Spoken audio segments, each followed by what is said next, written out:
Queridos e prezados irmãos da TV Caminho Livre, que a graça e a paz do Senhor Jesus estejam com todos vocês. Hoje eu quero tratar de mais um tema delicadíssimo da Palavra de Deus e que tem relação direta com o caráter do nosso Santo Deus. Sempre que nós tentamos falar acerca desse assunto, como eu sempre gosto de repetir, nós temos que retirar as sandálias da arrogância, da prepotência dos nossos pés e nos dobrarmos numa atitude de humildade e de reconhecimento da nossa miserabilidade e pequenez diante do nosso Deus magnificente, a quem pertencem honra, glória, império e soberania. São temas delicados esses nos quais nós estamos tratando nos últimos vídeos. E esse, sobre o qual eu falarei hoje, é mais um desses temas delicadíssimos, para o qual eu peço a você que mantenha-se atento, mantenha o seu foco naquilo que a palavra diz. Só abrindo um parêntese, eu tenho recebido críticas, inclusive agora, não só de adventistas e não só de arminianos. Receber crítica dos meus irmãos adventistas e dos meus irmãos arminianos é coisa comum, né, para mim. Já me acostumei, já me habituei. Mas receber críticas de calvinistas é uma coisa nova para mim também, né? Mas eu quero deixar bem claro uma coisa, aquilo que eu já falei muitas vezes aqui, né? Eu só sou calvinista no que diz respeito ao Evangelho. Eu só sou calvinista no que diz respeito à salvação, à doutrina da salvação. Eu só sou calvinista dentro do campo da soteriologia, que é a disciplina da teologia que estuda a doutrina da salvação, né? Eu não sou calvinista em muitos outros pontos, em muitas outras áreas, né? Eu não concordo com os calvinistas em muitos outros pontos, em muitas outras áreas. Então, eu sou um calvinista apenas e tão somente no quesito evangelho, né? No quesito evangelho eu sou sim 100% calvinista, tá? Então pouco me importa se alguns calvinistas vêm aqui me encher o saco e tentar tirar o meu sossego e a minha paz. Vocês também não vão me calar, tá? E só para deixar claro uma coisa aqui, um grande teólogo reformado do século XX, que morreu já no século XXI, alguns anos atrás, foi John Stott. John Stott, ele se tornou aniquilacionista, né? Ele se abdicou, né, daquela ideia de que os ímpios ficarão queimando num suposto fogo do inferno pelas eras eternas, né? Ele abandonou essa ideia. John Stott, o grande teólogo reformado John Stott, ele abandonou essa ideia por, evidentemente, não encontrar na palavra de Deus nada que pudesse fundamentar com veracidade, né, esse posicionamento dos calvinistas. E muitos arminianos também, evidentemente, creem nesse negócio de imortalidade da alma e especialmente de que os ímpios irão ficar queimando pelas eras eternas no inferno, né? Então, só para deixar claro que eu não estou só, né? Eu não estou só. Muita gente tem chegado à conclusão de que realmente aqueles fundamentos, supostos fundamentos bíblicos que sustentam essa tese, essa teoria, se analisados, se pesados de modo livre, né, de modo contextualizado,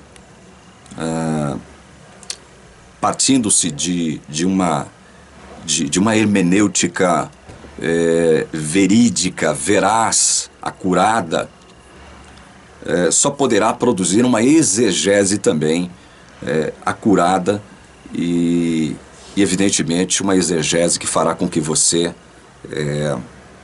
pelo menos questione essa tese, né? Então tá, dito isto, voltemos ao conteúdo do vídeo. Acabe queria tomar a cidade de Ramote Gileade dos sírios. E aí ele chama então, aceitando a sugestão do rei de Judá, Josafá, ele manda chamar Micaías. E esse oficial que vai até a casa de Micaías lhe diz o seguinte: olha, ele conta o que estava acontecendo, né? E diz o seguinte: olha, vá conversar com o rei Acabe, que está recebendo a visita do rei de Judá, Josafá, e só fale coisas boas. Não se meta a besta de ir contra os desígnios dele. Fale coisas boas. A intenção dele é ir tomar a cidade de Ramote Gileade dos sírios. Então, fale coisas positivas a respeito dessa intenção, desse projeto do rei, tá? E aí, a princípio, parece que Micaías seguiu o conselho desse oficial do rei Acabe. Chegando lá, o rei Acabe lhe perguntou, na presença de Josafá, se ele deveria ou não, né, partir naquela empreitada para tomar Ramote Gileade dos sírios.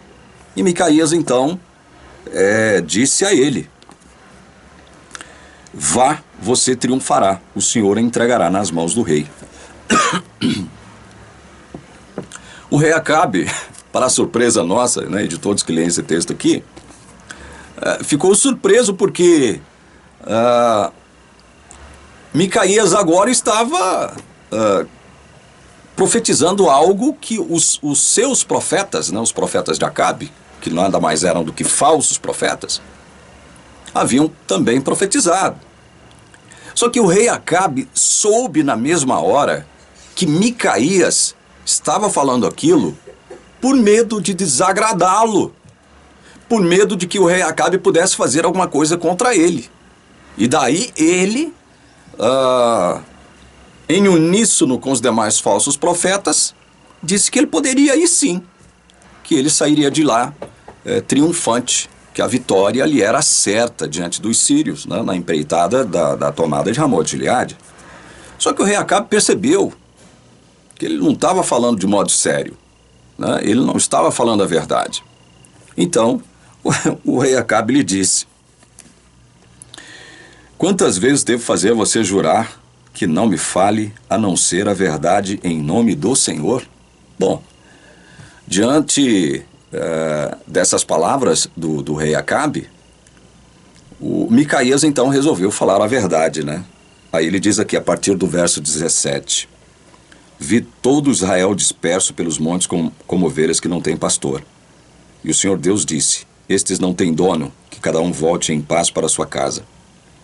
Então o rei de Israel disse a Josafá: eu não disse a você que a meu respeito ele não profetiza o que é bom, mas somente o que é mal? Micaías prosseguiu: portanto, ouça a palavra do Senhor.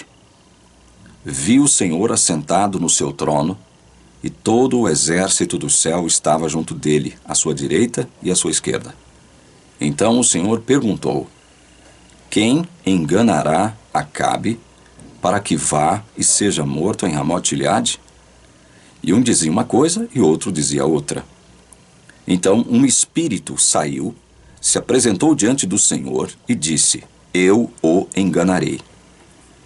O Senhor perguntou: como? Ele respondeu: sairei e serei um espírito mentiroso na boca de todos os profetas do rei. Então o Senhor disse: você conseguirá enganá-lo. Vá e faça assim. E agora eis que o Senhor pôs esse espírito mentiroso na boca de todos estes seus profetas. E o Senhor declarou que um mal vai lhe acontecer. Veja então que o que Micaías revelou ao rei Acabe ali. Ele viu uma cena espetacular. Ele viu Deus no seu trono e uma hoste, quem sabe toda a hoste angelical ali presente, à esquerda e à sua direita. Então Deus toma a iniciativa de perguntar à hoste angélica quem sairia para enganar o rei Acabe. Olha só, verso 20. Então o Senhor perguntou: quem enganará Acabe para que vá e seja morto em Ramote-Gileade? Isso aqui não se parece como uma contradição, uma incoerência, algo chocante, partindo-se do Deus de Israel? Não se parece? Deus tomando a iniciativa diante de sua hoste angélica.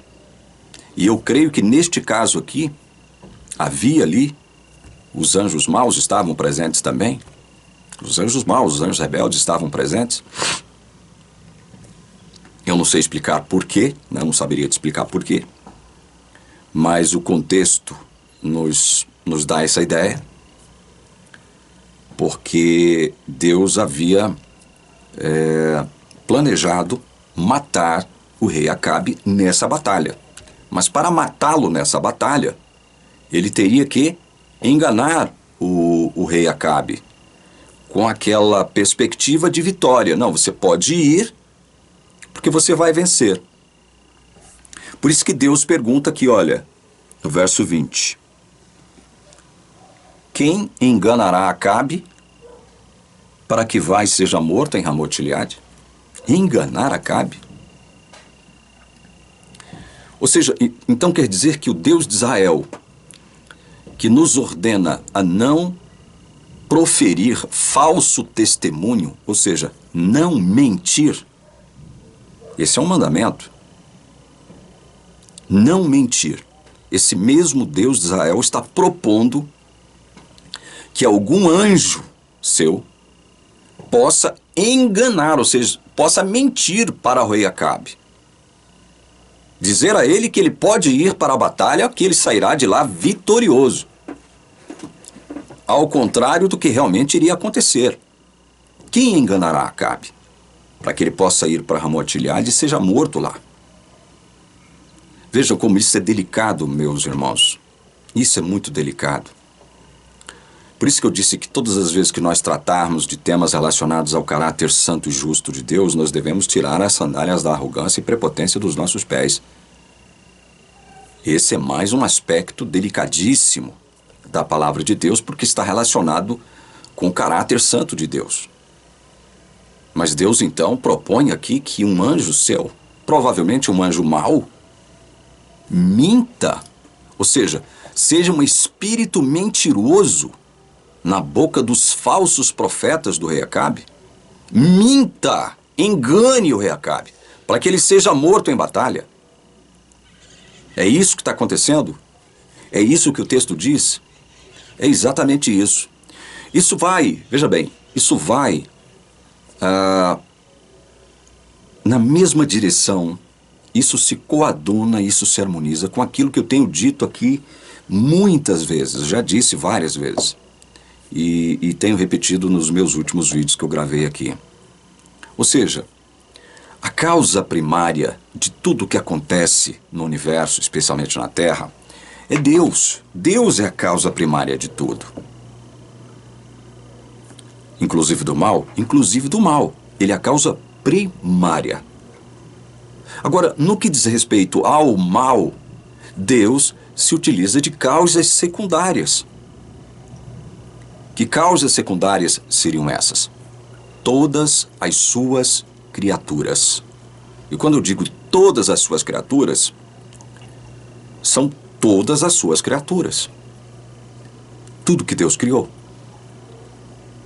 Tudo que saiu do próprio Deus. Ele se utiliza dessas criaturas como causas secundárias para produzir um mal aqui na Terra. Alguém poderia perguntar, um ateu, quem sabe, você não se choca com isso aqui? Você não acha que, diante de um relato como esse, você não deveria mudar a sua opinião acerca de Deus como sendo amoroso e justo? Você não acha? Você não acha que isso aqui depõe contra o seu Deus? O ateu poderia nos questionar. O ateu poderia nos questionar diante desse texto. Como que um Deus que lá atrás nos ordena a não mentir, a não proferir falso testemunho. E aqui ele toma a iniciativa para ordenar uma de suas criaturas angélicas a enganar o rei Acabe, para que o rei Acabe fosse morto lá no campo de batalha, na tentativa de retomada de uma cidade.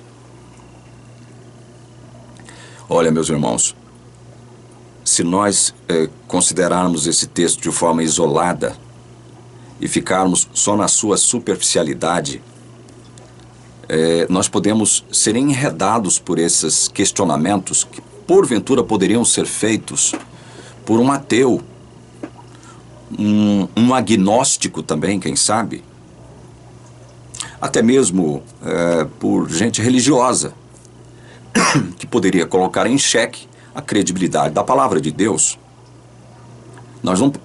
Alguns poderiam dizer, olha, nós não podemos aceitar isso como proveniente do Deus de Israel, o Deus no qual nós cremos, um Deus amoroso e justo. Mas veja, esse texto, como eu acabei de dizer, é um texto que evidencia o controle absoluto de Deus sobre tudo o que acontece no universo e especialmente na Terra. Porque é na Terra que este conflito cósmico entre o bem e o mal se desenrola, se desenvolve. Nós, enquanto criaturas finitas, pequenas, pobres e medíocres, não temos como ler este texto. É evidente que esse texto, ele pode nos chocar e choca, mas nós não temos condições de alcançar os detalhes das possíveis motivações que levou Deus a tomar a iniciativa de destacar um anjo, quem sabe um anjo mau, eu acredito que tenha sido um anjo mau, aqui expresso como espírito, para enganar os profetas do rei Acabe, que por sua vez enganariam ao profeta, ao rei, aliás, ao rei Acabe, sugerindo a sua ida ao campo de batalha, como se isso realmente fosse redundar num sucesso, numa vitória. Mas o que é interessante também é dizer o que vem a seguir, né?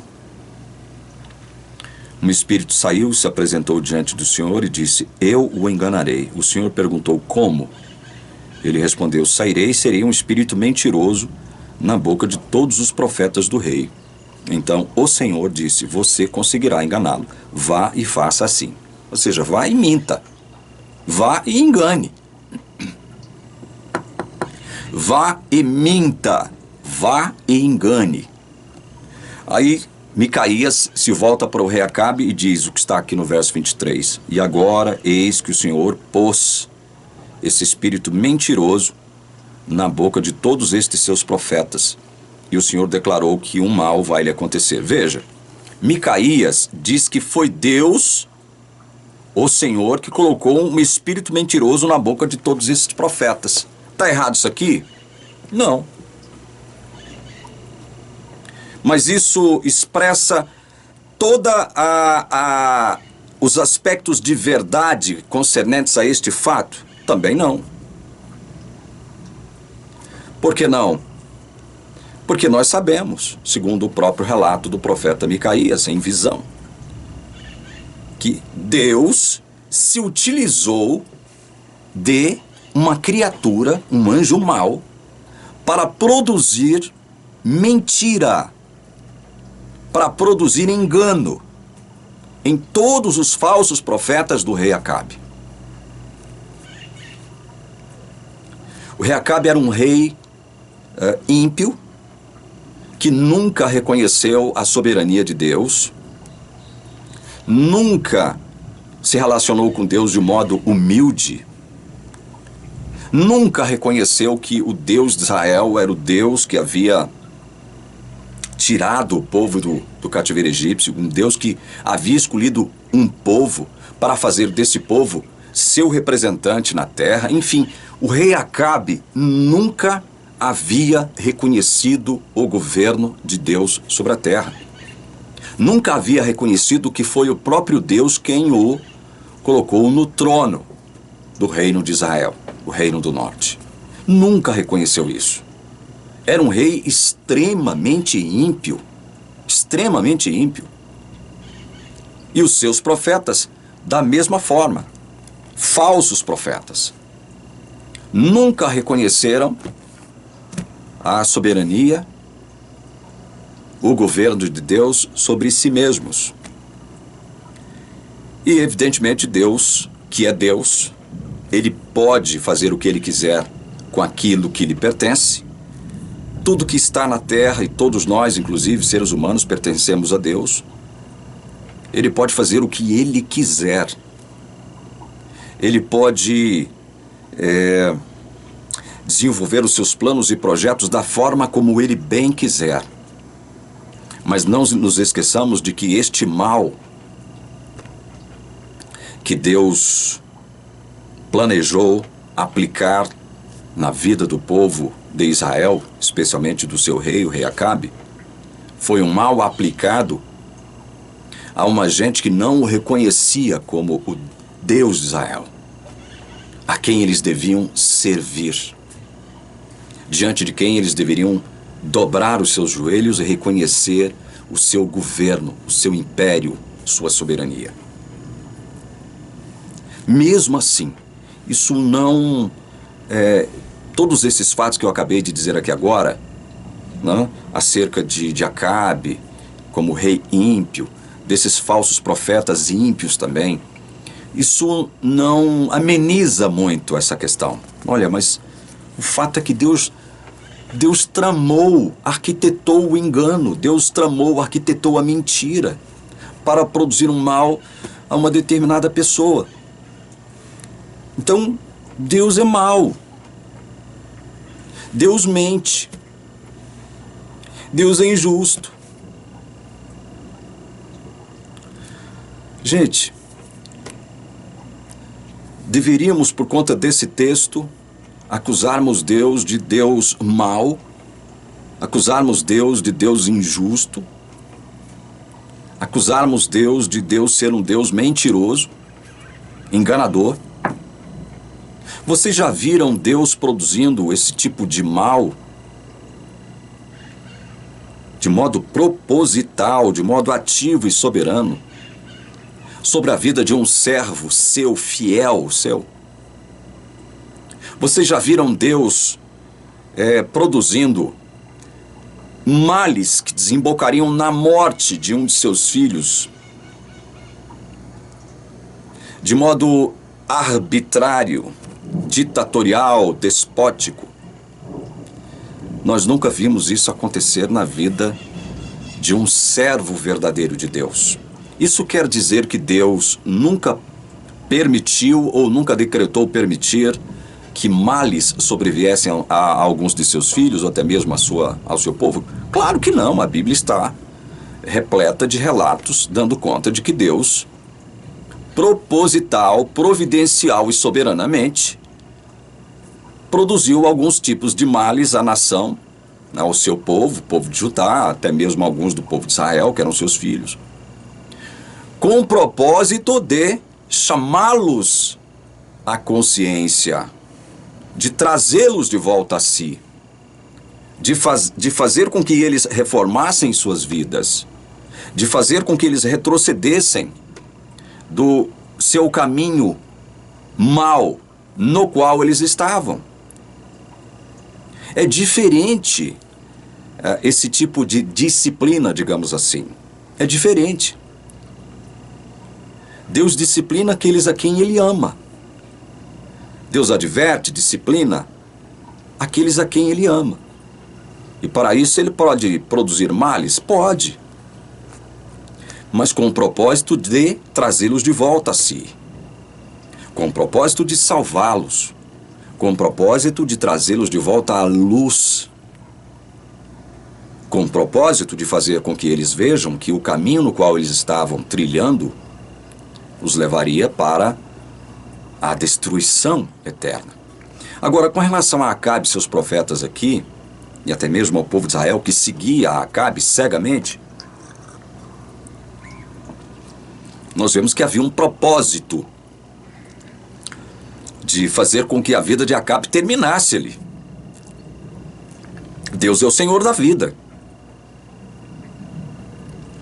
E ele não tem, veja bem, ele não tem a obrigação, ele não tem, como eu deixei claro no vídeo passado, a obrigação, primeiro, de tratar todo ser humano de forma igual.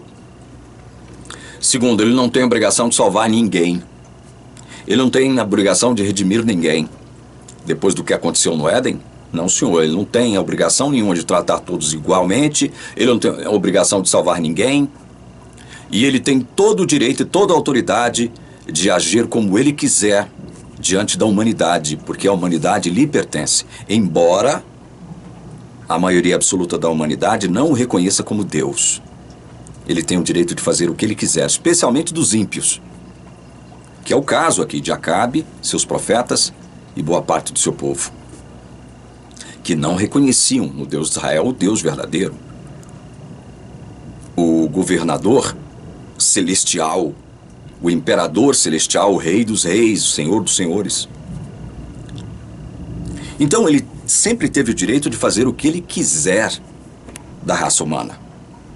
E nós não temos o direito de questioná-lo, como está dito em Daniel 4:35. A raça humana não tem direito de questionar Deus. A Bíblia não nos dá essa chancela. Deus não nos concede essa liberdade para poder questioná-lo. Nós podemos fazer no máximo o que nós estamos fazendo, tentando entender o porquê disso, o porquê daquilo. Mas o porquê que eu estou mostrando isso para vocês aqui? Porque nem tudo que está dito ou expressado acerca de Deus está embrulhado em pano limpo e branco.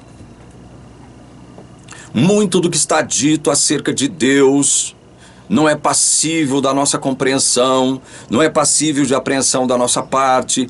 Nós não teremos como entender, a não ser que Deus, aqui ou depois, nos revele. Isso vai depender da vontade soberana de Deus. Agora, nem por isso eu posso dizer que Deus é injusto. Por que não? Porque Deus está lidando com uma raça pecadora, uma raça perdida. Pense naquilo que eu disse no último vídeo. Não pense que Deus aqui é um Deus mau, um Deus injusto, que está produzindo, projetando engano e mentira na vida de algumas pessoas com o propósito de matá-las, porque Ele é um Deus mau, injusto e mentiroso.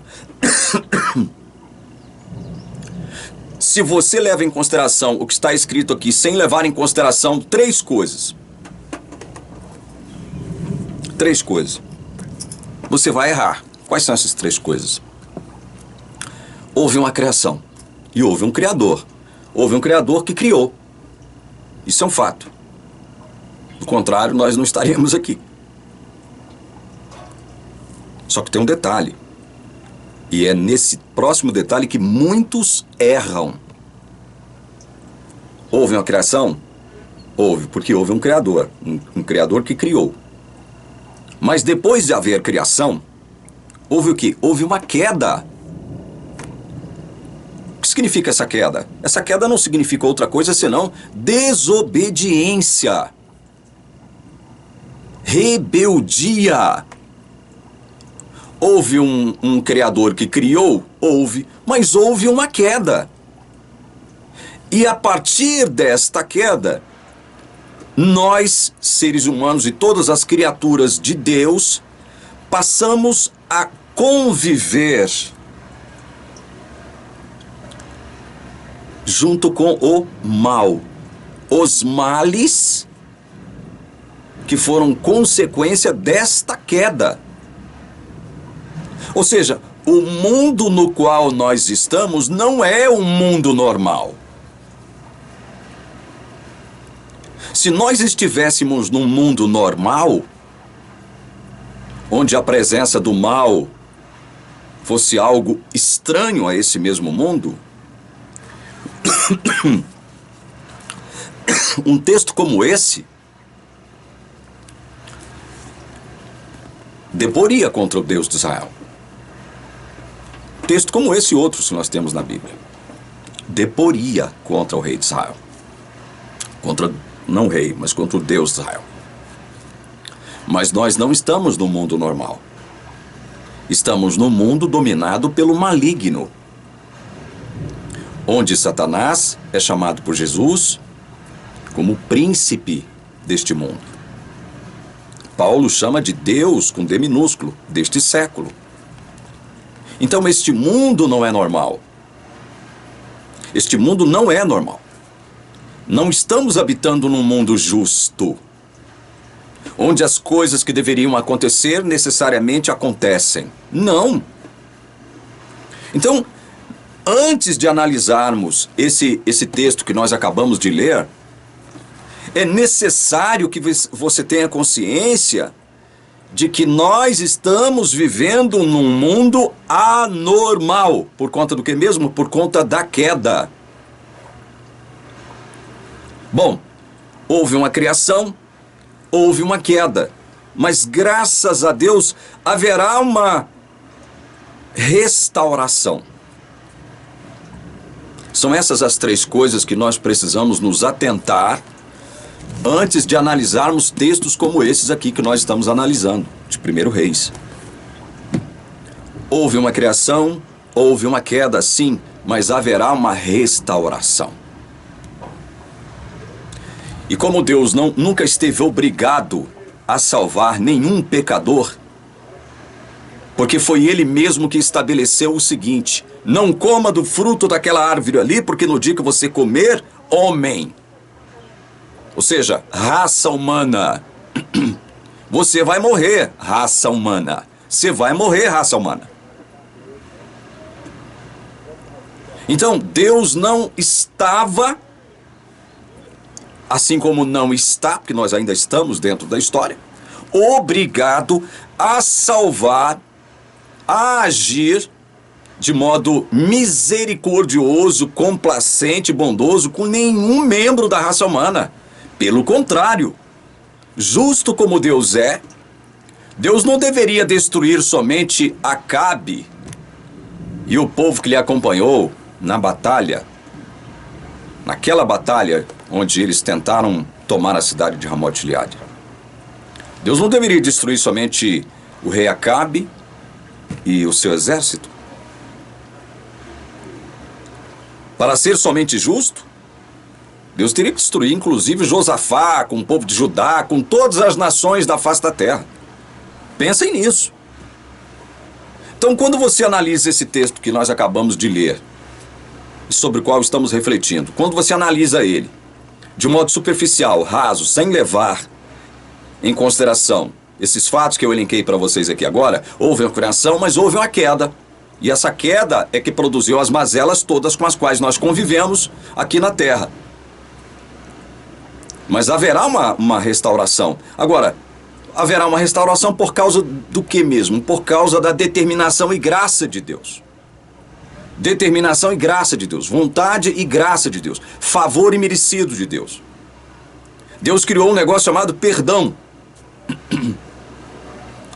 Graça, perdão, algo desconhecido pelo diabo e seus anjos. Graça e perdão. E por conta dessa graça e desse perdão, ele elaborou um plano ao qual ele deu o nome de Evangelho, ou seja, boas novas. Boas novas para aqueles a quem ele veio salvar. Porque Deus não está na obrigação de salvar todo ser humano da face da terra. Pelo contrário. Ele, como Deus, e aí eu estou falando do ponto de vista humano, eu posso até errar em falar isso aqui, ele estaria na obrigação de destruir todo mundo. Mas por que ele não vai destruir todo mundo? Inclusive eu e você que estamos assistindo esse vídeo. Porque ele, segundo a sua determinação e graça, estou usando termos do apóstolo Paulo a Timóteo, decidiu salvar muitos, dentre esses que ele vai destruir. Então nós não temos, veja, nenhuma moral. Nós não temos nenhuma moral para questionar Deus. Por isso aqui que está em 1 Reis. Nós não temos nenhuma moral. E agora eu encerro esse vídeo observando alguns fatos relativos aos acontecimentos dos últimos dias. E para isso, eu chamo a sua atenção para o que está contido em Tessalonicenses.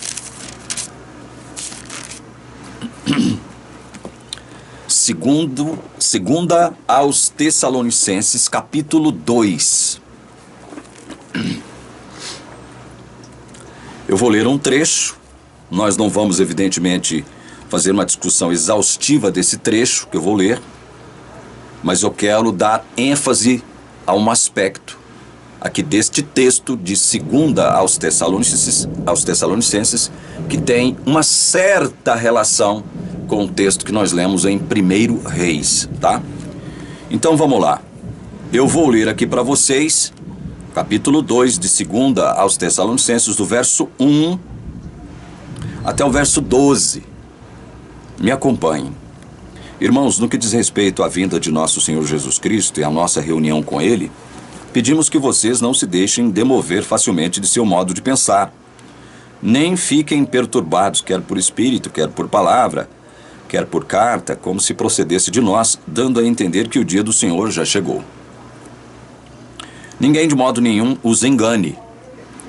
Prestem bem atenção nisso aqui, olha.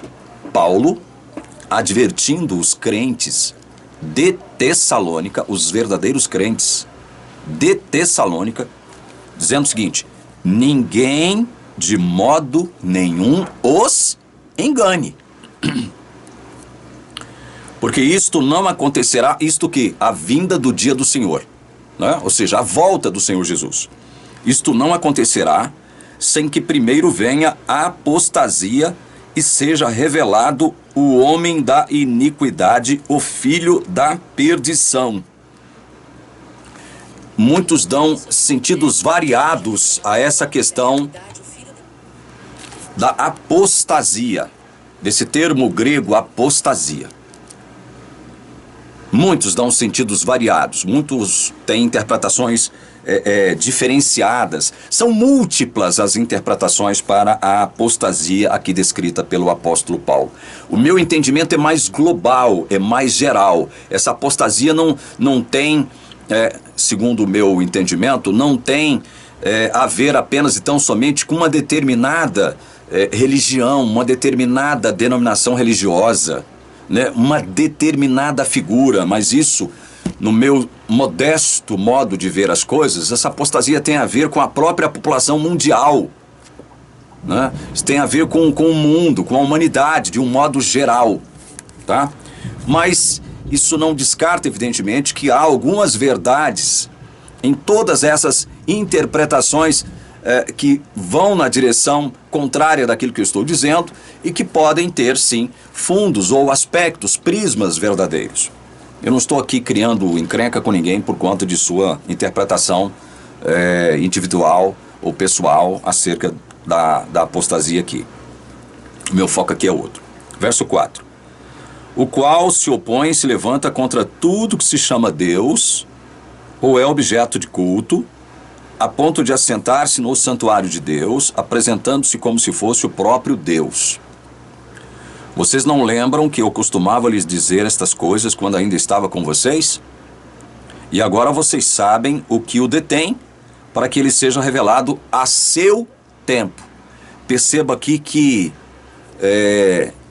Paulo, evidentemente, não fala de modo explícito aqui, mas ele deixa implícito que Deus tem um controle de todas as coisas, ele tem uma agenda, né? E todas as coisas acontecem conforme essa agenda do próprio Deus.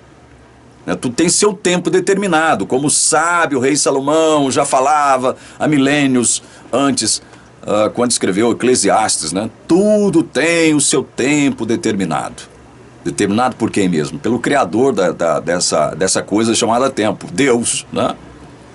Então Deus estava segurando, né, esse homem da iniquidade, que evidentemente produziria uma apostasia de âmbito mundial, ele estava segurando, ele estava detendo, porque não era tempo ainda desse homem da iniquidade se manifestar, certo?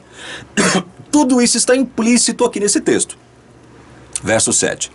Porque o mistério da iniquidade já opera e aguarda somente que seja afastado aquele que agora o detém. Então será revelado o iníquo, a quem o Senhor Jesus matará com o sopro de sua boca e destruirá pela manifestação de sua vinda. Então nós temos aqui a figura de alguém, uma personagem, chamada por Paulo aqui de iníquo, anteriormente chamado de homem da iniquidade, né? O homem do pecado, filho da perdição. Portanto, Paulo está tratando de alguém aqui que nunca foi um filho de Deus verdadeiro, não é? Nunca foi. Ou seja, Deus nunca o reconheceu como filho verdadeiro. É disso que se trata esse homem da iniquidade, esse iníquo, né? A quem o Jesus matará com a manifestação de sua vinda. Verso 9, presta atenção. Ora, o aparecimento do iníquo é segundo a ação de Satanás. Veja, segundo a ação de Satanás, porque Deus já, então, permitiu. Deus permitiu.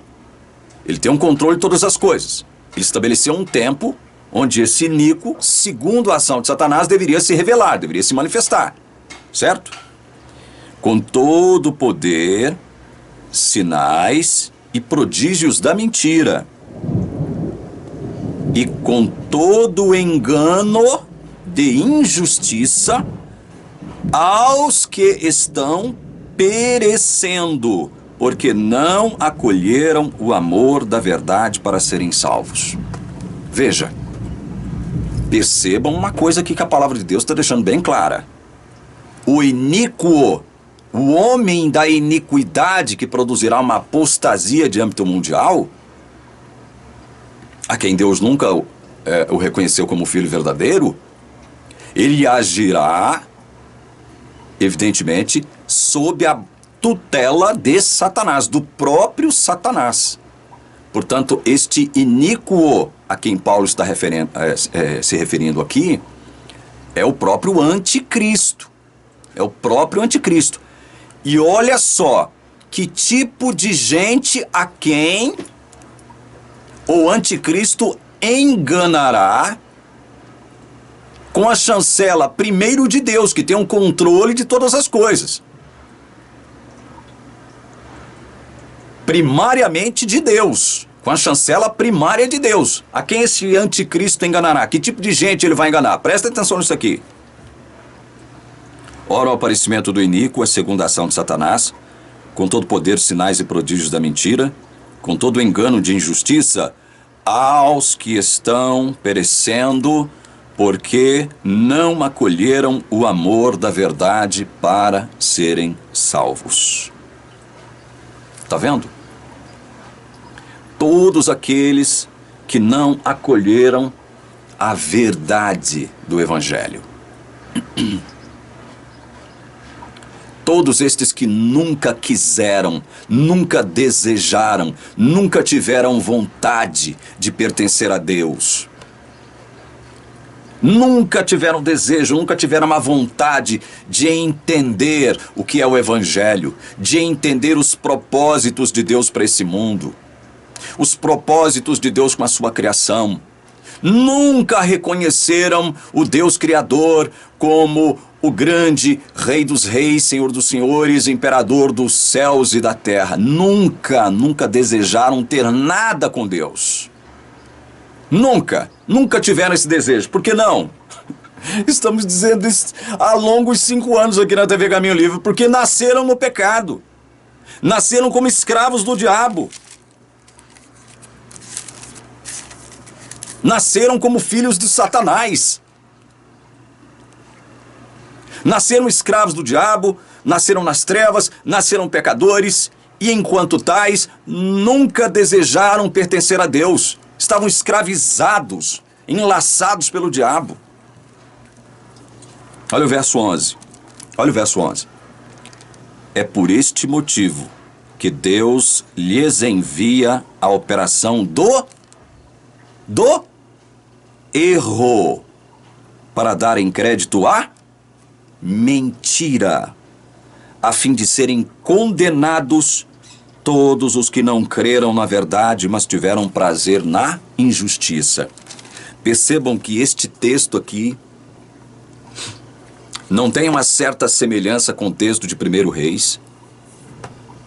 Deus ordenando, lá no passado, um anjo, que lá na Bíblia está expresso como espírito, alguns dizem espírito mau, ou seja, um anjo mau, ordenou a esse anjo que produzisse engano, que produzisse mentira na boca de todos os falsos profetas de Acabe para matá-lo no campo de batalha. Deus não tinha nenhum plano de salvação para Acabe e para todos aqueles que o acompanharam no campo de batalha. Deus não tinha nenhum plano de salvação. Acabe nunca desejou pertencer a Deus. Muitos do povo de Israel, o reino que ele liderava, também nunca tiveram desejo de pertencer ao Deus verdadeiro, de serem servos humildes e obedientes do Deus verdadeiro. Assim como agora, nos últimos dias, o mesmo acontecerá. Perceba que Paulo está falando para a gente crente. E aqui no verso 3, ele os adverte dizendo, olha, ninguém de modo nenhum os engane. Ninguém os engane, porque o engano virá. A mentira virá, o erro virá. Não é isso que Paulo está profetizando aqui? Que Deus, veja bem, Deus como causa primária se utilizará, olha só, de duas personagens como causas secundárias para produzir erro e mentira e condenação na vida desses que nunca desejaram pertencer a Ele. Erro, é isso que Deus vai produzir na vida desses, olha só. E por este motivo, que Deus lhes envia a operação do erro para darem crédito à mentira, a fim de serem condenados. Quem será enganado agora nos últimos dias? Quem será enganado? Quem? Somente os que não pertencerem a Deus de fato e de verdade. Quem são eles? Eu não sei. Você também não sabe. Eu não sei, você não sabe. Eu não sei onde moram, onde residem e o que fazem. Você também não. É por isso que Deus nos ordena a pregar o Evangelho. Portanto, se você é um dos que me assiste agora e está, só confiante na graça de Deus, na misericórdia, na complacência de Deus para com você, e está assim de braços cruzados, levando a sua vida muito confortável, muito acomodado com a situação, Deus já me elegeu mesmo, né? Eu já estou nas mãos de Deus, ninguém poderá me tirar dela, então eu vou viver minha vida de forma despreocupada. Se você é um desses, cuidado. Cuidado, eu digo isso, sabe por quê? Não é porque você pode perder a sua salvação, não. Você pode não ser um servo verdadeiro de Deus. Isso que eu estou dizendo agora é duro. Você pode não ser um servo verdadeiro de Deus. Você que está aí confiando somente na graça eletiva de Deus, achando que está tudo resolvido, e você, de repente, você vai se olhar no espelho e descobrir que você não é um servo verdadeiro de Deus. Já pensou nisso? Então veja, quem é que será enganado? Quem é que será enganado? Pela mentira produzida pelo anticristo, evidentemente amando Satanás, mas com a permissão divina. Quem é que será enganado? Somente aqueles que não acolheram a verdade do Evangelho. Nunca desejaram pertencer a Deus. Estes serão enganados. Veja o que Jesus nos diz em Mateus 24, 23 e 24. Abra comigo a Bíblia. Mateus 24, versos 23 e 24.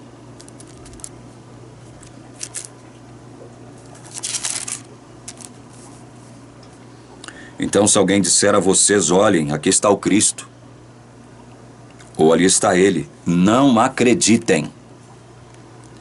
Porque surgirão falsos cristos e falsos profetas operando grandes sinais e prodígios para enganar, se possível, os próprios eleitos. Jesus não está falando aqui que os eleitos, os verdadeiros eleitos de Deus, serão enganados, não. Está falando que falsos cristos e falsos profetas surgiriam com a intenção, inclusive, de enganar os eleitos, se fosse possível. Se fosse possível. Mas nós vemos em Paulo, e depois vamos ver agora no Apocalipse, quem é que vão ser enganados. Todos estes que não pertencerem verdadeiramente a Deus serão enganados pela mentira produzida pelo anticristo, a mando de Satanás. Serão enganados. Serão ludibriados. O eleito de Deus não será enganado. Não é possível enganar o eleito de Deus, porque Deus não permitirá que o diabo e suas hostes, que o anticristo e suas hostes engane um eleito de Deus. Não se esqueçam disso. Agora, vejam o que o Apocalipse 13 nos diz. Apocalipse 13, verso 8 nos diz: e ela será adorada. Ela quem? A besta, né? Ou seja, o anticristo. E ela será adorada por todos os que habitam sobre a terra. A princípio, quando a gente lê até aqui, a gente pensa, então todo indivíduo, toda pessoa vai adorar a besta, né? O anticristo. Não, aí ele continua, olha. Aqueles que desde a fundação do mundo não tiveram os seus nomes escritos no livro da vida do Cordeiro que foi morto. Então, quem somente será enganado a ponto de adorar o anticristo, que por sua vez estará a serviço do próprio diabo? Quem somente vai ser enganado? Quem somente será ludibriado? Preste bem atenção, porque isso não é palavra minha. Isso é palavra da Bíblia, palavra de Deus. Só serão enganados todos aqueles que nunca tiveram os seus nomes inscritos no livro da vida do Cordeiro desde a fundação do mundo. Somente esses que nunca tiveram os seus nomes inscritos no livro da vida. Nunca tiveram. Nunca foram salvos. Nunca pertenceram a Deus. Nunca. Eram religiosos, faziam milagres, curas, sinais. Leia Mateus 7. E você vai ver o que Jesus vai falar para esse bando de gente religioso ou de religiosa. Alguns que fizeram curas, sinais, milagres, falavam em línguas, aprontavam tudo e todas as coisas em nome de Deus, em nome de Jesus. O que Jesus vai dizer para eles? Mateus 7, 23. Nunca vos conheci. Então, meus queridos, agora sim, encerrando de vez o vídeo, quando você procura ler um texto da palavra de Deus, você não deve lê-lo de forma rasa, sem levar em conta aqueles 3 fatos bíblicos, que são a criação. Deus criou, mas houve uma queda, houve uma rebeldia, uma desobediência. Por conta dessa queda, dessa rebeldia, dessa desobediência, é que nós estamos experimentando males de toda a natureza hoje. Mas graças a Deus haverá um terceiro fato, que é a restauração. Deus vai restaurar todas as coisas à sua originalidade. E agora, no fim dos dias, quem será enganado mesmo? Nenhum eleito será enganado. Nenhum eleito será enganado. Isso não é boas novas? Isso não é evangelho? Outra coisa, não queira dar uma de gostosão diante de Deus. Não pega um texto da Bíblia, leia um texto superficialmente, que aparentemente possa depor contra Deus, e saia por aí arrotando supostas verdades, pensando que você é o dono da verdade. Eu quero ler, para encerrar, um texto de Tomás de Aquino. Eu gosto muito de ler Tomás de Aquino e, evidentemente, a gente não tem como concordar com tudo que ele escreveu. A gente tem que pesar muito, né, aquilo que ele escreveu, porque era um cabeção, né, um gênio, um homem muito sábio. Escreveu muitas coisas interessantes. E tem um trecho da Suma Teológica, volume 1, página 14. Quem observa a minha estante aqui pode ver aqui, ó. Tá vendo aqui? Isso aqui é a Suma Teológica, ó. Tem todos os volumes da Suma Teológica aqui. Esses livros aqui, ó.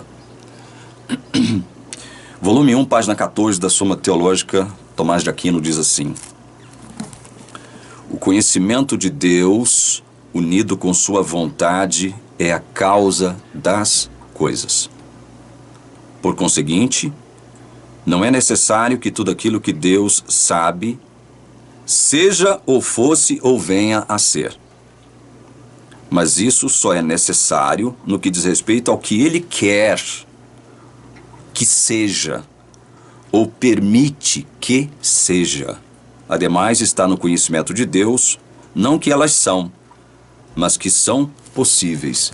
Veja que é um texto muito profundo, que tem a ver com o conhecimento de Deus, mas tem a ver com o quê? Com a soberania de Deus. Com a soberania de Deus. Não há nenhuma vontade que possa se contrapor à vontade de Deus. Deus sabe o que é melhor para mim e para você. Nós que cremos nele. Porque se nós cremos nele, é porque ele teve bondade e misericórdia para comigo e para com você. Ele sabe o que é melhor. Então, baixemos a nossa bola, nos humilhemos diante desse Deus, nos humilhemos. E passemos a aceitar aquele conselho de Paulo que diz o seguinte: em tudo dai graças. Alguém pode perguntar, até nas coisas ruins que me acontecem?